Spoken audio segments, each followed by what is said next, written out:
Smaller indie arcade games might be niche and one-trick ponies, but if they execute on that one-trick pony exceptionally well, then I don't think it matters, because it offers a really succinct and specific experience that's a blast to play. And that's exactly how I feel about Repulsor.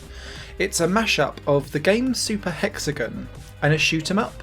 And if you've never played Super Hexagon, you're probably going, So allow me to explain. You're on a single screen that is a hexagon in shape around the perimeter, but inside the centre you have this energy core that you're trying to protect with your ship.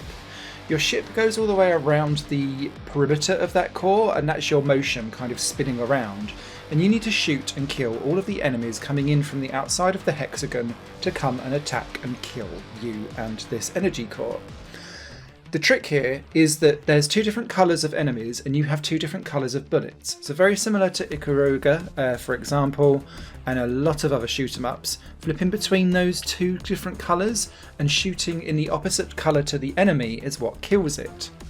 So you're spinning around the centre of the core, going, everything's coming at you. The various different patterns from the enemies as they come at you will try and trick you into spinning around constantly all the time, but also having to switch between the colours on the fly quickly and cohesively.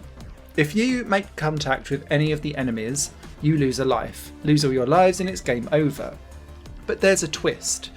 So you can very tactically and sometimes accidentally, and for me it was a mixture of both and also a lack of skill, you can have the enemies hit the centre core, and that's fine, but the core expands and gets bigger, which therefore means that you've got more of a perimeter to get round because you're going at the same speed, but you've also got less space in order to keep going round and get the enemies. Now the core will shrink back down in size, and it will do it kind of on a timer as it's going down and getting itself smaller and smaller, which is fine because then you can tactically kind of go, this wave is too much, take all the damage, then hope that the next wave is something that you can still get round and do.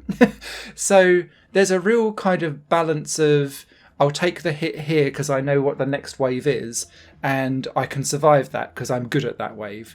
Because I really did find that the difficulty curve in Repulsor is very high, but it kind of comes in an up and down wave, in that there'll be certain patterns that just made sense in my poor little brain, and other ones were the ones that I always got tripped up upon because I'd either forget to switch the colour, or it would catch me out on the fly because I was busy on one side of the place before getting to the other.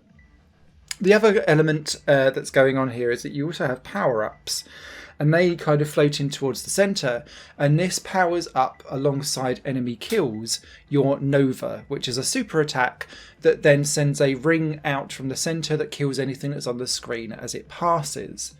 Now you can shoot these power-ups as well, and that will send out a little blast of bullets, so you have kind of a choice of what it is that you want to do. And I found that on the difficulty levels, basically the quickness of how you got this Nova was one of the biggest changes, because it only takes a few kills on easy to get another Nova. On medium it's much longer, even if the actual way how the enemies come in to the game isn't entirely any different.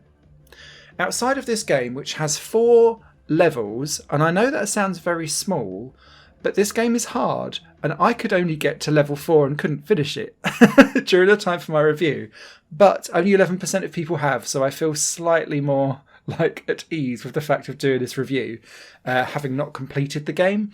But I was very close. But it's one of those games where you're just repeat, going through it. Outside of that, you've got other challenges as well, and that's where this super hexagon thing comes in. At the end of each level, the game basically does a super hexagon where hexagons will fly in from the outside in, and you need to find the gap, or shoot the wall that's of the opposite colour out so that you can then blast the gap out, for example.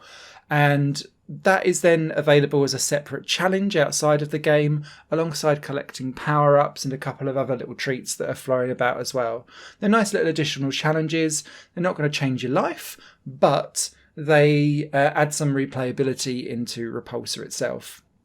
The other thing that Repulsor has that I wasn't able to test is that you can do 2-player co-op, but I didn't have a friend to play with. Sad violins. But I could imagine this being quite a good game on co-op because you'd be trying to cover like one half of the core on either side and trying to divvy things up tactically. For me, Repulsor is one of those games that is a fantastic score attack game, would work really good as like a pass and play, especially if you've got like teams of 2 going up against each other for a local multiplayer night. That's where I think Repulsor will live for me personally. But yeah, pleasantly surprised, little indie gem out there on Steam. Go and have a look. Higher Plane Games is part of the Higher Plane Network, a completely independent media outlet supported by people like you. The goal is to create the best possible content that cultivates a richer indie scene for games as well as music and entertainment.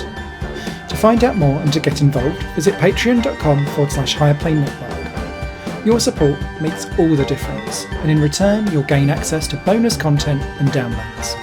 Thank you for watching.